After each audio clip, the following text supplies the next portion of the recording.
Morning. Loud out at the office. Beautiful Monday morning to be on the lake. As you can see, the sun's out. Got blue sky.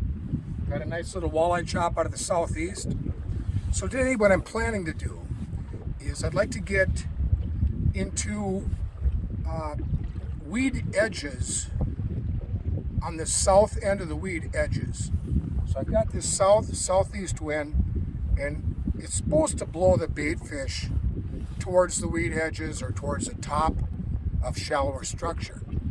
So as the wind blows to the north from the south, I kind of want to find that south end and maybe an inside curve of a weed edge, or pockets along those weeds, either that extend out like a point or that go in like a curve, and allow me to at least jig those spots.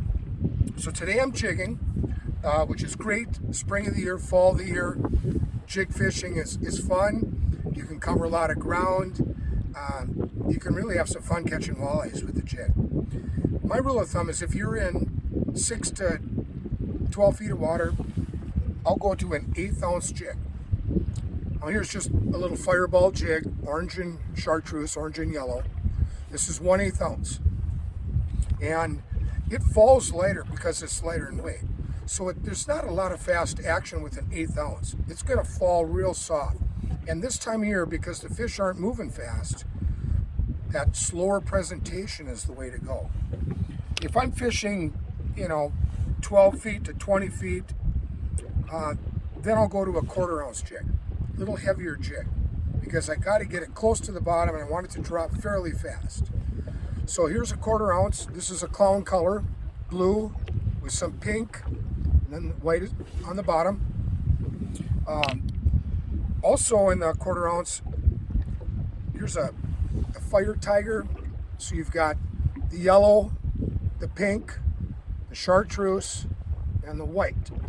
Now this has an eye in it, and the eye is really important. They started putting eyes on jigs, 15 years, 20 years ago, and the eye looks so much like the eye of a real fish that it really gets their attention. As well as the color, they can see that from a distance as it's being jigged. My buddy on Mille Lacs, way before eyes were ever common in jigs, made some jigs with eyes. Now here's a pink and white jig. He drilled out the center and he put in some eyes, and I don't know if they're from a doll or from a little pet animal toy that had eyes, but he's added the eyes on there. And I'll tell you what, I've used this jig for a long time, since the early 90s, and this jig works great with that eye. Well, now most jig companies have come out with a jig with eyes on their own, and so they're much easier to buy than make your own. So what I'm doing today is I'm using this 1/4 ounce jig with a Gulp Emerald Shiner 4-inch minnow. Now you can see I've got a gold jig. It's got an eye. You can maybe see the eye in the middle. Most people like to tie their line right to the jig head. Because I'm switching colors and sizes throughout the day, I like to use a snap and just snap my jig onto that, take it off, put the new jig on, and away you go. So that's what I'm doing. The presentation is, I'm not trying to cast 25 yards from the boat. If I see fish on my down imaging or on my graph, I'm going to circle around or I'm going to back up, and I'm going to try to hold my location. I'm going to cast into those fish. I don't want to cast behind them or in front of them or to the side of them. I want to cast into them. And then a really nice slow pop. Even pop it when they're slack in the line. You don't want to lift it way off the bottom. This time of year, you want a much slower presentation than you will in the spring when you're vertical jigging on the side of the boat and you're just ripping like this.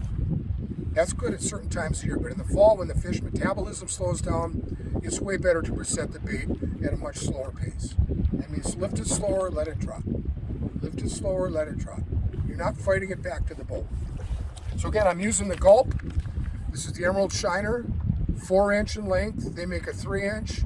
The fish on this lake at this time of year are chasing bait fish that are 4 inches in length. So at least this size looks similar to what they're eating. the jig head kind of gives it some color and some movement to hopefully trigger a bite. So that's the Gulp Emerald Shiner. They make all kinds of different minnows, different colors, in different lengths. But on a natural Clearwater lake, this works good for me. So there you go. I have the water temp today at 55 degrees. Last week it was 63. So the cool water, or the cool weather we had, and of course the rain, that helped cool it down. I believe the lake has turned over. It looks like as though it has. And with the water temps dropping now, like I said, they're 55 today. And now in the rest of February, as this temperatures get colder and they drop down at night, this could be really good fishing. Doesn't matter what lake you're on, go out and try throwing some jigs. If you have to anchor and jig alongside the boat, anchor and cast. If you use your trolling motor, find a pocket of fish, put it on spot lock, keep your boat right there, and make some jig casts. Remember, it's a nice soft retrieve. You're not trying to jig it out of the weeds real fast. You just want it to go up and down a little bit. Up and down a little bit. And almost the slower the presentation, the better. So there you have it. Loud at the office, Monday morning, starting the week off. See if I can get some walleyes for you. And as usual, loud out.